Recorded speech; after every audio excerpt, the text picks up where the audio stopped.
Hello and welcome to the delicious recipe here on UPRN. If you want to watch along live and watch the video, you can check us out on UFO Paranormal Radio, and it is done twice, or UFO Gods and Extraterrestrials. We are also on Twitter, UPRN. We are also on Joe Montaldo's pages on Facebook, and on my page there too, the delicious recipe. And we're coming in here. This is part two, and I'm sorry about anything that happened there last week. I had to upload one there because I had family in town, and I uploaded a thing there, and I did a live concert with my brother and Big Jim's son. There, we played in doors there at the Alpaca Palooza. So it was a little bit of everything that went on there over the summertime. Gets a little bit messy there with time schedules and stuff like that, and you want to enjoy your days off. And like I said to people there before, I'm doing my butcher apprenticeship, so I get like a couple of days off, and I got them off during that time. So I just want to welcome back Big Jim. This is chocolate diamond cake part two, and we're going to Africa. And Big Jim, just go ahead and just explain everything here. Well, the reason why I got my Bomber sweatshirt on here is, Hockey Canada's having a tough time there and selling tickets. And it's unfortunate what happened there with the hockey thing, because we're all big hockey fans. I know, Del, you're a huge hockey fan. I'm a huge hockey fan. And I was just talking to Don Cherry the other day, and I was telling him about my career with the Flin Flon Bombers. And it was pretty funny back in 1961. The main guys in our team were Tracy Pratt, Cal Purington, Bob Willie, and the Bombers needed players for a B team. I hadn't skated in 6 years, but they signed me anyways. And it was the first game I played against the Melville Millionaires. I started a big fight going, and at least I couldn't skate that great, but at least I could fight a bit. But anyways, we're going to do the show on my trip to my time in Africa there, looking for diamonds. Yeah, no, that's great. It says that what the thing that's really funny is that this is going to be one thing that I remember in my history is that with you and Audrey is that when we went through small towns, we would go and look at grave sites or look at people and just talk to people and talk to the legions and stuff like that about history of people that are there, because there are so many interesting stories that are there, and people don't understand about how they sort of impacted areas. And I really that's one thing that I get out of it anyways, is that I really love that. It was like, I love history. I love how I see the dying of towns. Like I traveled through Saskatchewan, Manitoba, and stuff like that, and I'm going, well, these are big grain elevator towns and stuff like that, and going, what is the whole thing out of this? Like, why are these small little factions being destroyed? And you can see that from Thunder Bay, which is in northern Ontario, going towards Winnipeg, and you look at Ignis, Uppsala, whatever, the Atikokan, all that stuff there, the timber stuff, and even with mining there too as well. Hemlo, Marathon, Manitouwadge. Like my family grew up through this whole area. My grandfather was a civil engineer, a stationary engineer. He lived. They lived in Manitouwadge for a while and stuff like that. Yeah, just it's just fine, like how these towns just sort of drowned out because of natural resources and stuff like that. And it's funny is that the part is that what you are doing and stuff like that is finding places to go and build them up. But then it works into the other part of the world market about, oh, well, do we want to really spend money in these places? And do we want to give you the money for finding what we found? Right? Yeah. Yeah, it's a big game. It's a not even poker. It's just a game of rich people over what are we going to do? Yep. Okay, so let's go into the African diamonds. Well, I've been surrounded by diamonds all my life. Sometimes I just didn't even know it. There was a guy in Flin Flon, that's way up in northern Manitoba, about 500 miles north of Winnipeg. He found 5 diamonds. I know where he found them because he told me in the 70s later on in my life. Uh, Anyways, he sent these diamonds off to De Beers to be identified. And he got a letter back saying that they weren't really interested and got the diamonds back. Apparently, his house burned down and the diamonds went, disappeared in the burn of the house. But interestingly enough, De Beers showed up in Canada under a very nondescript, mundane name the next year. And of course, they obviously had to be interested in where his diamonds came from. Guy by the Mm-hmm. name of John Julius Johnson. Ooh, 3 J's. And then later on in the 50s, my dad and I were drilling for iron ore in Saskatchewan. We used an oil rig to go down to 2,000 feet through the all the sediments that lie above the Precambrian shield, and then we used a diamond drill to go down. The iron ore started at 2,000 feet, and we were still drilling in it at 4,100 feet. Well, you can convert that into meters, I guess. Yeah. But I'm still stuck in the feet and inches generation. But Yeah. anyways, what was interesting about that was we didn't know at the time that we were right in the middle of a big kimberlite field where with diamonds, the kimberlites had come up and they couldn't get to surface because there was an impervious layer there and they spread out like the big head of a mushroom. And Mm-hmm. it wasn't until sometime in the 80s that somebody twigged on to the fact that there could be diamonds there. That's in the Fort Alicorn Reserve area, big game reserve. They got elk and deer and a lot of animals down there, and it's just east of Prince Albert and west of another little town there. I'm trying to Yep. think of the name, but anyways, then in the 70s, believe it or not, I lived in a little place called Dobie outside of Kirkland Lake, and there were diamonds just north of us. In fact, Dobie was the town site for the Upper Canada mine, and there was a big kimberlite dike underground in the mine, and that should have Wow. twigged people right there that there is a possibility of diamonds, because Mm. wherever you find kimberlite, there's bound to be a chance for diamonds.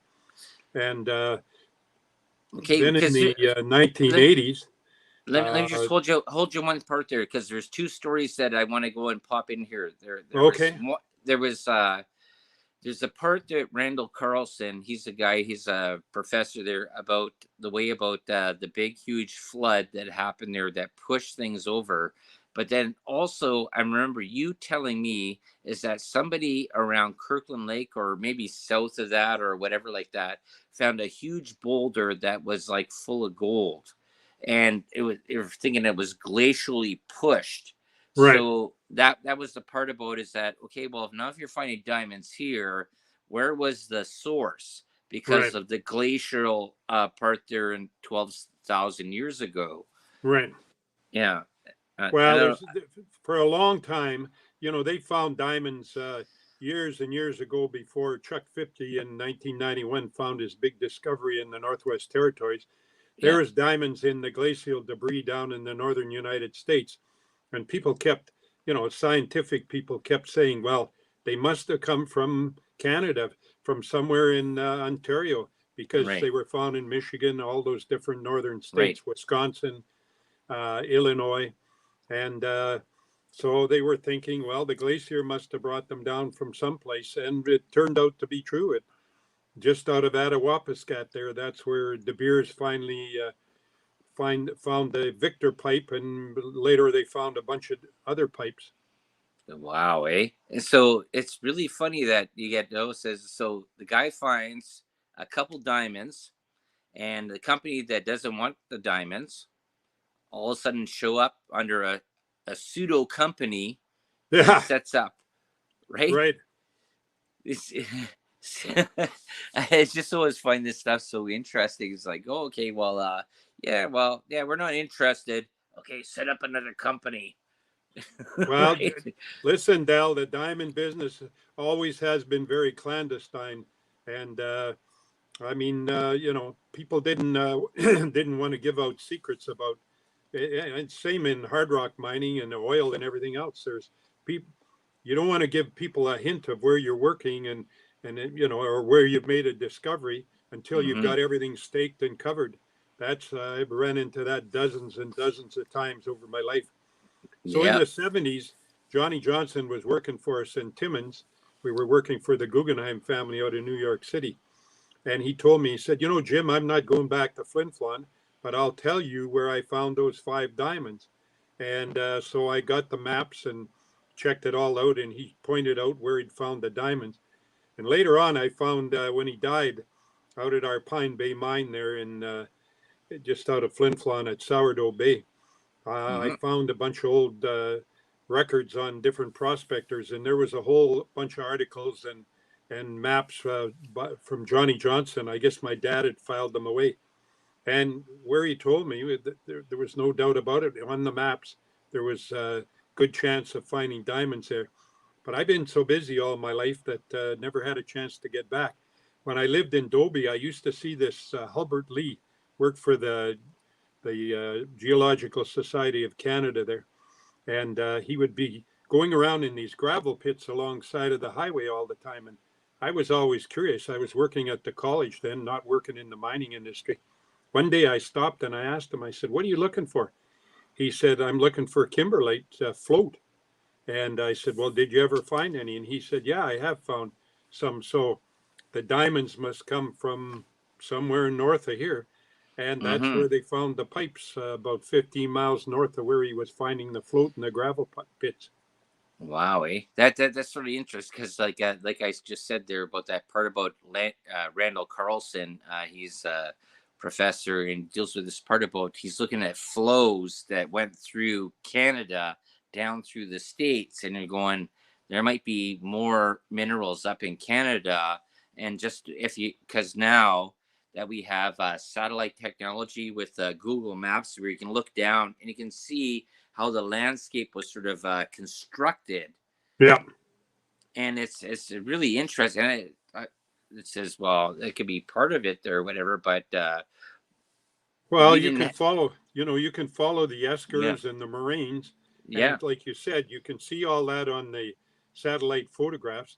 And that gives you a pretty good idea the direction that like where I'm working right now, where I stake the 1,000 claims at Geraldton, Yeah. there's you can tell in the rocks there where the glacier went over the rocks the direction of travel because of the Hmm. striations.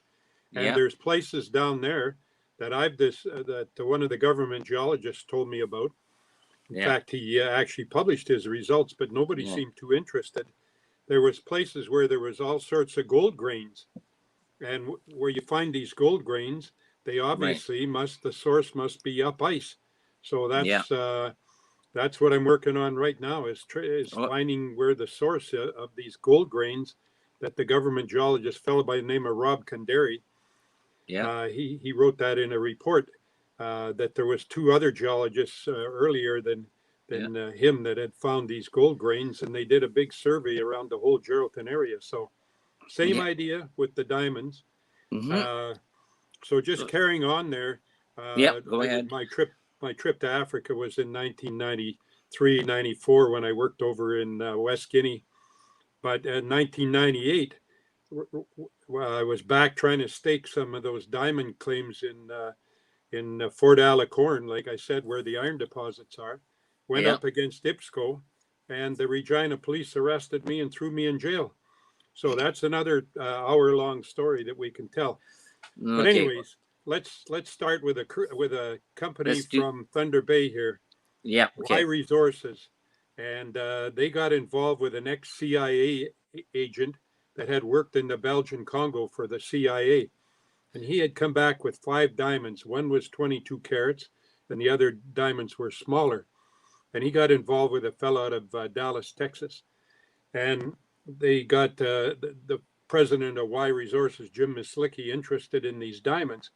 And they hatched up a plan, not a plot, but a plan Yeah. that they could go over to the Belgian Congo and trade T-shirts and running shoes and all these goods for diamonds with the artisanal miners that were mining in the river. Yeah. So some people that I worked with, they said, you know what, the world's going crazy since Chuck Phipps found a Caddy mine up in the territories there. People were looking anywhere to try and get diamond properties. There was a huge staking rush, which my guys didn't get in on. So they said, what about this report that you translated from French into English that talks about an area in Guinea that has diamonds and rubies? And I said, yeah, that's what the report says. There's an area there. Well, why don't you get your butt over to Is Guinea? that me or you? It might That's be me. Oh, Audrey will get it. Okay. Audrey will get she's upstairs. And so they got me to go down to Washington and New York and meet with a bunch of groups of people from Ghana and from Guinea. And finally, we decided that Guinea was our best bet. And that's when, I flew over to Guinea to contact the M&R over there. They're actually the same as we have an M&R here. They have an M&R there. Yeah. And that was quite an interesting experience because when I was in New York, there was a group of people from Africa, and they were telling me a story. And I said, is this story really real? And they said, well, it's so real. Don't repeat it. When you get over to Africa, do not tell this story to anybody because it could be worth your life. And I'm like, what? Wow. Right off the bat, I'm getting into Here some we intrigue go. here. So I fly back to Thunder Bay and I make all the arrangements for my trip. I met with the Minister of Mines, Nafali Senghare. He had been the Minister of Mines and he had lots of connections over there. And of course, in Guinea, they only speak French. So I speak a little bit of French. So I get all set to head off to Guinea via New York and Dakar, Northern Africa.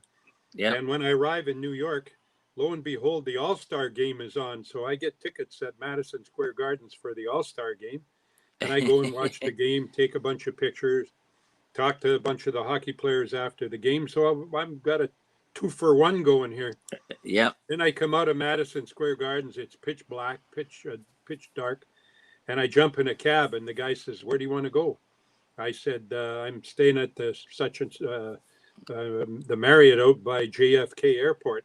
Yeah. Okay. We start driving through New York and he's on talking to the dispatch there. And the guy at dispatch, apparently he didn't even know, where I wanted to go. And the taxi driver finally got mad. He said, are you sure you want to go out by JFK there somewhere to the hotel? And I said, yeah, that's where my hotel is. He said, well, we can't find it. We don't know where it is. And he pulled over to the curb, middle of nowhere in New York City, pitch black. He said, get out. I said, what? I'm getting out. I need you to drive me over there. He said, no, you're out of here. Get out of the cab. So I wasn't very happy. And as soon as I got out, there was two guys walking down the sidewalk towards me. So I took my keys and I got them in my knuckles here. And I got ready for a skirmish. As it turned out, when the guys come up to me, they barely paid any attention to me. Yeah. Bam, they're gone. So I get to the airport the next morning, and I'm watching. Did you find the hotel though? Was the hotel existent? Yeah, I'm trying to think how I found the hotel eventually. I sort of have a blank about that. I obviously walked somewhere, got in another cab, and they took me out to the hotel. So when I'm at the airport the next morning, I'm checking in with my suitcase. I got a normal size suitcase. I see people, these are black people, and they're flying back home to Guinea, and they've got suitcases the size of what we call a trunk. Yeah. And they bought all these T-shirts and running shoes, and they're stuffing them into these trunks. And I'm Yeah. thinking, well, it's got to be for resale because nobody has a family of 150 kids. So I asked them, and they said, yeah, we get back to our native country there, and these things are in demand. Running shoes, T-shirts, Yeah. all these different electronic. Filipinos do that right here in Thunder Bay all the time. Yeah, Okay, they send so like I'm thinking that 75% maybe of all their stuff. Yeah. with Y Resources in Mislicky, we're onto something there. And I get on the plane. I fly over to Dakar. I get off the plane in Dakar for a stopover, and I see this beautiful woman there. And my French isn't super good, and I was Mhm. by this time I had a traveling partner, a buddy, and we were together in the airport in Dakar, but he was going a different direction. I was flying down to Conakry, and I said, that woman is so beautiful and statuesque. I've got to go over there and tell her how gorgeous she is. And he said, are you nuts? I said, what? He said, well, your French isn't that great, and she may take it the wrong way. And in fact, she's got a 15-year-old son with her, and he's probably packing a dagger. And if they take it the wrong way, he's liable to just out and stab you right in the chest. So I packed that idea in. I get on the plane with 300 other people. I'm the only white guy on the plane. We fly for about 4 or 5 hours. We finally come to Conakry. We get off the plane, and there's a colonel there, colonel in the army. He meets me and he says, I'm Nafali's brother. So we get into the airport terminal there, and Yeah. he says, "Don't worry about security because we're just going to bypass security." Which I'm like, "Oh, well, interesting." So we bypass security.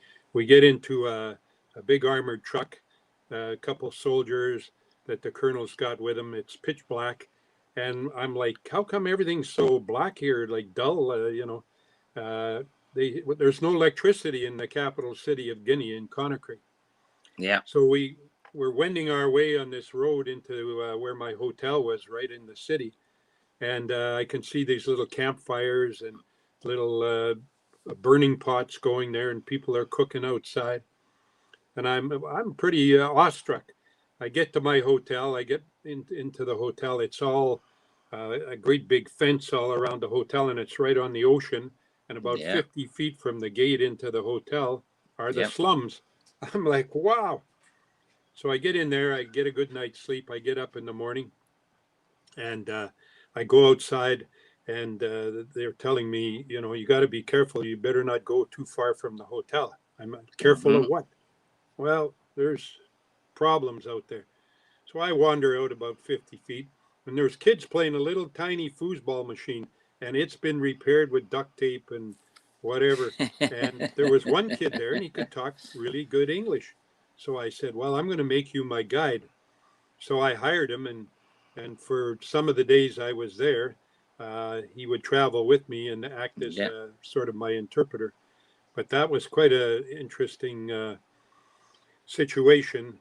So Nafali had lined up some meetings with the MNR, Yeah. and we went down there the next day in a chauffeur-driven limousine that he had. Okay. Okay. For 1 second there. So, how did Yeah. you find from leaving North America or Canada, whatever, going over there, that you found the change in how uh, the country was run? Did you find, like, because when I went to Cuba, everybody who told me says Cuba was the worst place in the world, and I went to Cuba in 1988, and it was the best place ever.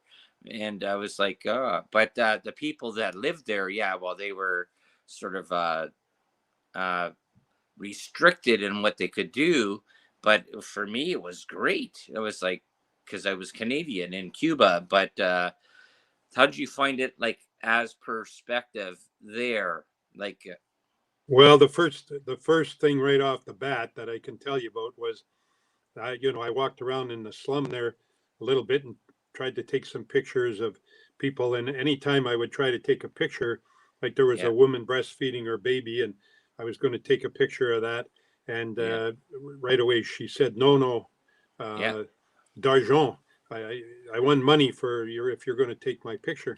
Well, yeah, okay, yeah. I got the And same thing. Yeah, I noticed that nobody, they lived in the slum tent cities, and yeah. I didn't see any latrines around. So I asked the people at the hotel, and they Hmm. said, "Oh, they just go down to the beach and do their business, and then the ocean comes in and washes everything away." I'm like, "Oh yeah, Yeah, too yeah, much." I mean, that's a little different than North America. Plus, yeah. there was soldiers everywhere. Uh, that Hmm. country was run. It still is run by, as far as I know, by a dictator. Right. And Yeah. we went to see the M&R the first morning, and they told me, they said, "Show us on a map where you want to have a diamond concession." And I said, "Well, I'm interested in that area in the east where there's diamonds and supposed to be rubies." Well, they'd never Right. heard of that, about rubies. I said, "Well, I translated this report, blah, blah, blah." So they said, "Well, show us on a map and write us out a check for $25,000, and we'll give you an area there called a concession." Right. So I Yeah. said, Okay. "Okay, that's my fee, 25,000." They said, "Yep." So that night I phoned back to North America and talked to my people, and I Yeah. said, "If you want a concession over there, right off the top, M&R wants 25,000 for the concession." So they said, "Well, you better delve into this a little deeper and check things out."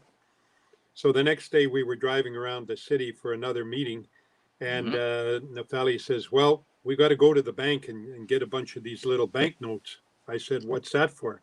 And he says, "Well, you'll find out." So we drove to the bank, and I had a bunch of American money, and I changed it into hundreds of these little banknotes. They were worth about 25 cents.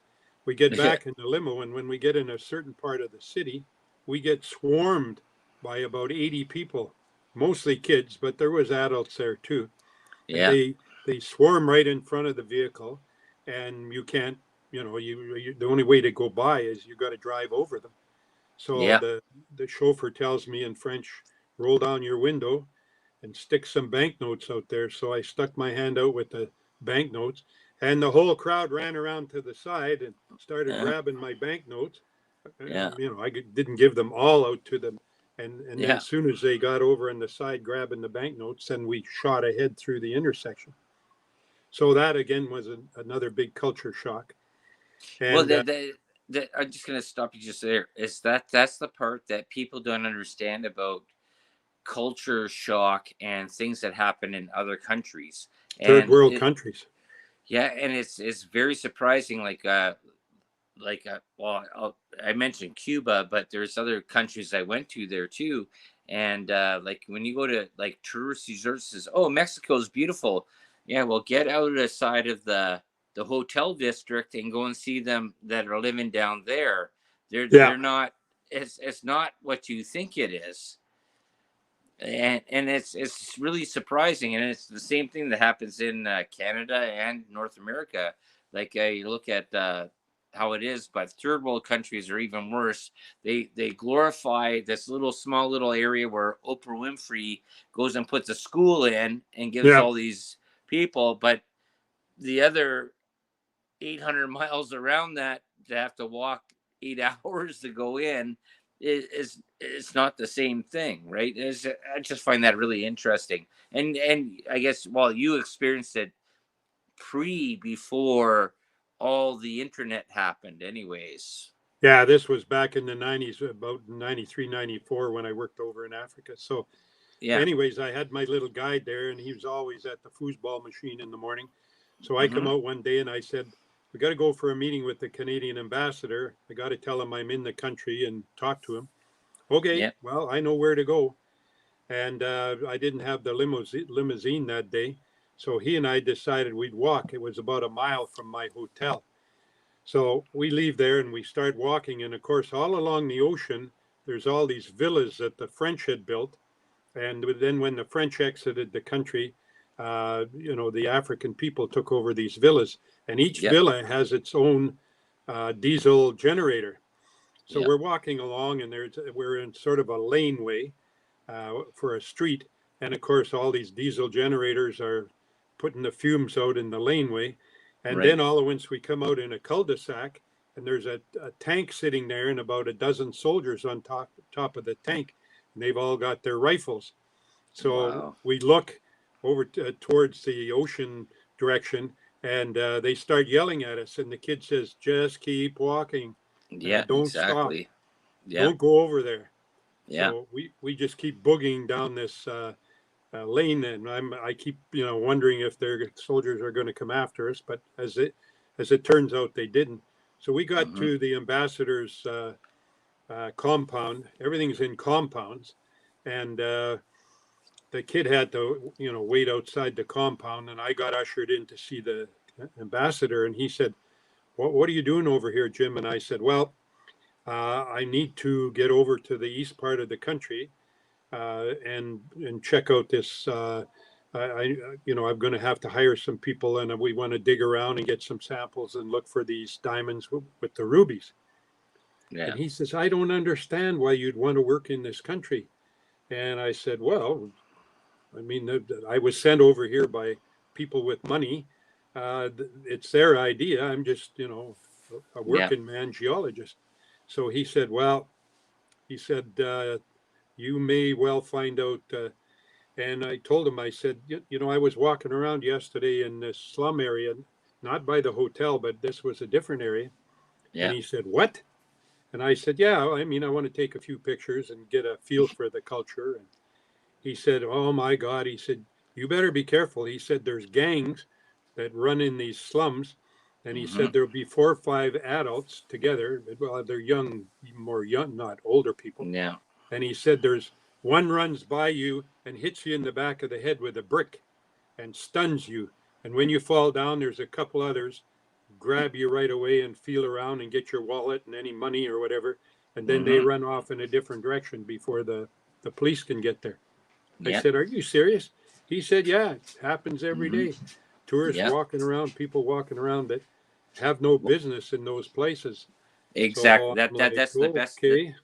That's the best line that you ever said. There is that people that don't research where you're going, Yeah. and what tourists, and I've watched so many documentaries on this. I've watched so many news articles on this because I research so much stuff. And when if you're that uh, inept to not look at where you're going to and say, hey, well, I'm a Canadian, I'm a North American, I'm a European, I'm just going to walk into this third world country. And because I watched the videos on this part, and Yeah, yeah, they need food. No, they are set up to go and take you down. that's Yeah, right. and like if you're not aware, it says they will rob. Like I said, like when I was in Cuba, there, this guy that came from Russia, he goes and meets these 2 girls that were singing in the backup band. In there, they came back to his hotel. They drugged him. They stole his money, and they set the room on fire. And we had, Well, yeah, I was luckier than that. yeah, I never had anybody set my room on fire. But anyways, yeah, the next day, uh, and the ambassador gave me a ride back to the hotel, and the yeah. kid was still waiting outside. And I said, Hmm. let the kid ride with us because, he lived somewhere around the hotel there.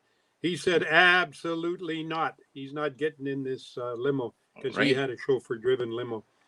So I'm starting Mm, to wake up that this is a different world over there. yeah, Uh, I hired some people with some jeeps to go out to a property and yeah. get a feel for the country where they were actually mining Hmm. some diamonds. Yeah. Apparently, no rubies there. And when we were there, here comes the army. I'm like, oh, army machine guns. And Yeah. they asked the people that were doing the work. This had nothing to do with me. I was just trying to get a handle on things. They said, Yeah. let's see your permit. And so they had the permit from the M&R there, and they showed it to them. Oh, Yeah. well, this permit's no good. And they had some people from another company from Yeah. Colorado with them. The Army guys did, and they said this permit's no good. This isn't signed by the dictator. You need a permit signed by the dictator. And they Hmm. said, pack up all your equipment and your guys that are down in the pit there panning for diamonds and Yeah. get the hell out of here, because these Yeah. people are taking over. They have a permit, and I'm like, well, how much did they pay? Well, they paid, Yeah. apparently they paid $50,000 and the dictator signed the permit. So Right. now we're starting to see what happens. Well, that's the whole corruption of it, right? So you do all the work to find out where there could be something, and then somebody makes up a paper and says, "Well, they paid $50,000. This is theirs, and they have the rights before you." It was like almost like this whole thing that just happened there with that Donald Trump Mar-a-Lago thing. Oh Says, yeah, "Okay," he says, "Oh yeah, well, just FBI just going to raid, and can we see the warrant?" Yeah, well, you can see it in a week yeah, when we figure out, right? That's the same thing that happens in third world countries. Everything is all corruption, yeah. We went to right? another meeting the next day.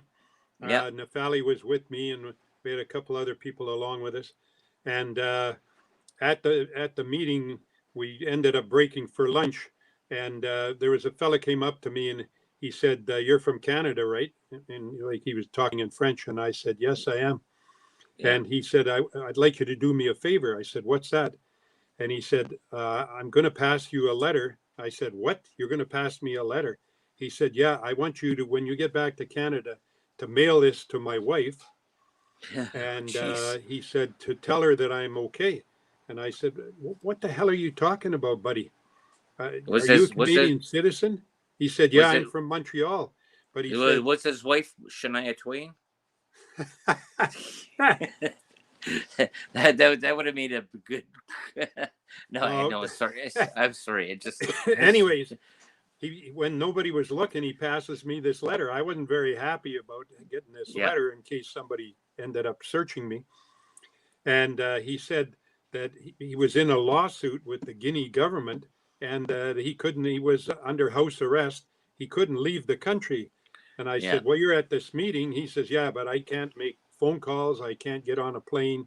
I'm so now I'm really starting to wake up." And after I saw what happened out in the jungle there with the company that didn't have the right permit, so Yeah. we have a meeting lined up with these expat geologists that supposedly know more about the rubies and the diamonds. So we decide to go and see them. So I'm sitting downstairs. Nafali goes upstairs to have a meeting with, like, line up this meeting at some Mhm. hotel with them. And I'm sitting there, and I got people going by me, and they look at me and they say, "Maudit anglais." I'm like, "Oh yeah, well that means goddamn Englishman in English."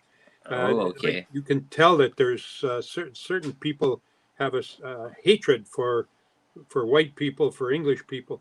Well, just So I'm like, look what Britain did there, the Queen there, and her expeditions throughout the whole world, right? So yeah, yeah, that's so right. So the next day we have a meeting with these Russian geologists. Well, this was the shit show of all time yeah, because I was paying the bill, and these guys were sort of holding me over the barrel about what they knew about the diamonds in the rubies area because they had worked in the country for years. The Russians had been in there and raped the country, took all sorts of diamonds that they right, had found back to Russia. And later on in a documentary, I saw these storehouses that were full of diamonds in Russia, and they talked about some of those diamonds had come from Guinea. So these right. guys, they were chugging the vodka shots down as fast as they could, Hmm. chain smoking, and telling the waitress, "Bring me another package of cigarettes, all on my tab." I'm like, "Oh my God." I'm not. Oh God, So a couple of days later, Nafali said, uh, is he said, is Mick Jagger showing up here soon there? Because he's on his tab there. Rolling Stones better show up here pretty soon. This guy's paying for it all. yeah, exactly.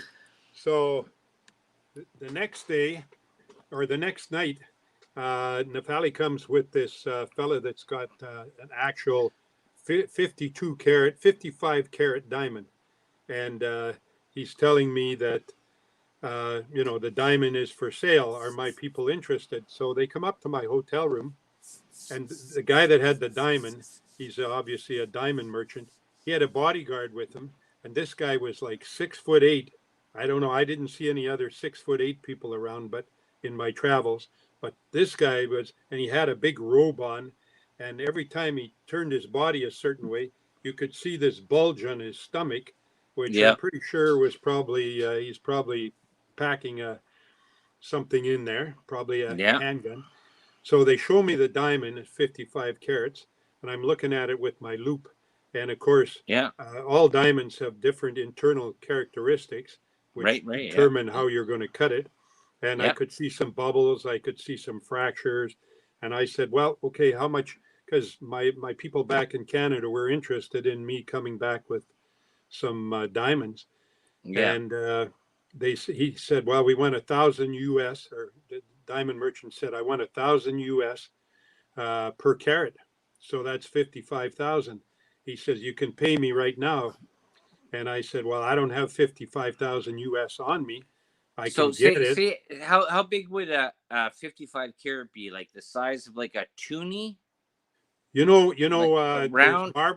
marbles, and then Yeah. boulders. Yeah. It was about this thing was, and it had a yellowish tinge, and it was like a small boulder, bigger than a marble, but not as big as a boulder.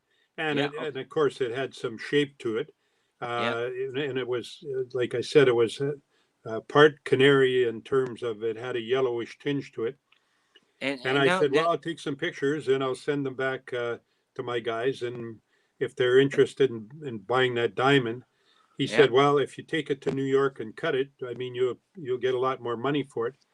Right. Well, I'd already had an experience in New York where with the Y diamonds, Hmm. uh, you know, they were supposed to be cut and then put up for auction. And what I found out was you do not leave the diamonds with anybody for a second. When you take them in to get cut, you sit there with the guy that's cutting them.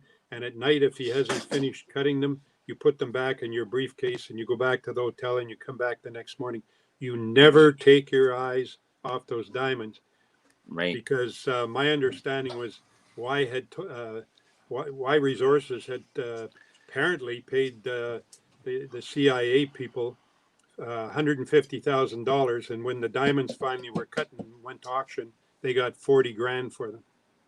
Yes, this comes back into the Dell conspiracy of the delicious recipe, because I've talked about this about 2 years ago, and about how misleading business practices is not yours, but the thing is though is that when you go into places and you leave things around and things get switched over, and it's like you even know it says yes, it says here's a beer, and then you're given a piece with something like some sort of you wonder why the girl got raped afterwards, or why you have a beer that has just water in it that just tastes like beer.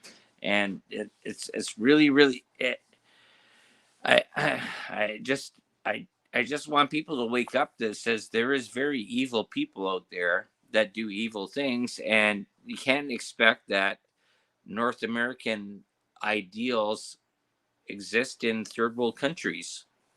Yeah. Well, anyways, the bottom line was I did what I had to do over there. I came back, I wrote my report, and Yeah. these people have, after they talk, I mean, I didn't put all my adventures in the report, but I Yeah. did put in there that there is an area there. The Russians confirmed there was diamonds and rubies there at the meeting, Yeah. but also the part about you have to get permit right from the dictator, right from the horse's mouth, or you're on shaky ground. Yeah, exactly. It's like, hey, do you want your driver's license from Pascal, or do you want it from the ministry? Well, I'll take it from Pascal. It's only $15. Well, that doesn't account for anything, right? Says, how do Yeah, you get your plates done? Like, yeah, actually, there's been so interesting. Indiana Jones was the very first movie. Was the whole thing about that with little short round about I go take a round. I tell you, get around everything, and it's like, how do you know this stuff? It's a 4-year-old kid, and the part was that kids are brought up because they're street kids to go and rob you. Oh yeah. Yeah, Well, that that was happened. This is my last big adventure. Is yeah, when we went to the airport. There was another dictator coming from some other Guinea-Bissau or something, another yeah, country, and he was right. He was supposed to ride by us in a Pope mobile, and we yeah, tried to get to the airport before the parade started, but unfortunately we there was too many people on the highway, and so things were slow. yeah, So we got stuck in the traffic, and we're waiting at an intersection there, and there's women in all these beautiful colored dresses, and the guy goes by at about 60 miles an hour, I guess, so nobody could get a bead on him. And he's yeah. riding in this plexiglass Pope mobile, and he goes shooting by us. And then we have to wait for the traffic all to dissipate. Finally, we get to the airport, and we're 3 hours late for my flight. But Oh, the good geez. news was there was a lot of other people that were on that same flight that were stuck in traffic as well. So when we Yeah, get to the airport, we pull yeah. up the back door on the station wagon, and before I could blink, there was four little kids jumped in there and grabbed my luggage and started running away with it. And No way. I'm like, what? And I'm tempted to run after them, but Nafali tells me, he said, "Don't worry, your luggage will be in the airport at the." So we walk down there, and sure enough, there's the kids, and they're only allowed to go so far. And when I would walk by them with my Hmm. luggage, they all had their hands through the railings there, and asking me for money in French. And of course, had run out of these little notes that I Tokens. had, and Yeah, all I had left was 950 US dollar bills, and I yeah, had that in my luggage, and it was hidden away. So we get up to security there. Well, I was really upset that I couldn't give those kids something because they yeah, carried my luggage down for me. And yeah. we get up to security there, and there's a big lineup of people. I was fortunate because I got in the front of the line, but there was more people coming in behind me. And the guard, he had an Uzi slung around his neck, and he started going through my briefcase. And I had a special compartment there where my Wow. 945, $950 bills were, and he found Yeah. them. He found them, and then he looked at me, and I looked at him, and he goes, Yeah. Why did you and give this to the? obviously he wants me to give him some money. Yeah. But at that point I was so pissed off about everything that I refused to give him any money. And people are behind me, and they're screaming, "Allons, allons, let's go! We're going to miss our flight. We're already Yeah. 3 hours late." And Just so give them away your money, white boy.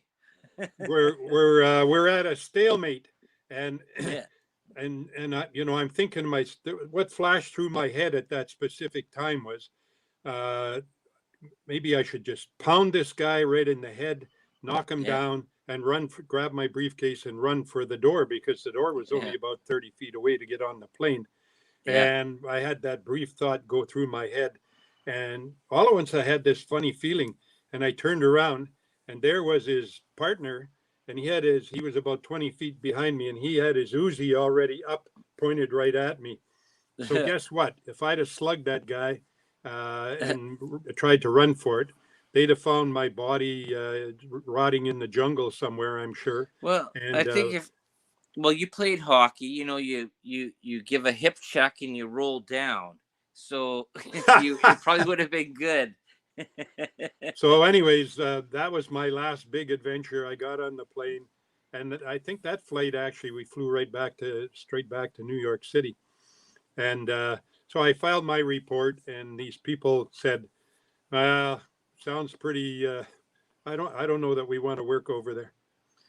We could spend our money in other places." So, Well, I think there's been a lot of shows about that, about people doing gold mining in third world countries and stuff like that, and it doesn't work out that it's very well sought out, that it's productive, unless you're a very big company that is in bed with the government, yeah, that or the military that's in that yeah. country, Well, I and know that's a geologist that had a company, quite a famous person, actually. I won't mention his name right now, but anyways, they put up the money to open a mine in Russia, and they Yeah. went over for the first gold pour. And when they Yeah. got there, of course, there were soldiers standing around and all the Russian people. Yeah. And I think it was Kazakhstan actually, and they told him, they said, "Here's the deal. We Yeah. need all the gold bars from this pour. You'll Yeah. get all the gold bars from the next pour." And Yeah. they said, "Well, it's supposed to be a 50-50 arrangement." And they Yeah. said, "No, we're having social problems and we need the money." So Yeah. they took all the gold bars from that pour Yeah. and cashed them in. And so he was supposed to get, so he goes back over there to get the next shipment of gold, and Yeah. same thing. So he said, "You know what? I'm out of here." And he pulled his money and everything out. But in the meantime, Okay. Well, I got like 10 seconds left there. So tell them your book there, and tell them where they can find you, Big Jim, because I'll have you back on again for more stories. yeah, well, I'm pretty well sold out of the book about my grandfather's gold mine, the Narachmi gold mine story. I got a couple left. Oh, And the other one, that's Head Frames, Happiness and Heartache. It's got the yeah. picture of that bull moose jumping over the deadfall. And Mhm. nobody else has a picture of a bull moose jumping over deadfall. But Mm. anyways, if they know how to get hold of you, then they know how to get hold of me.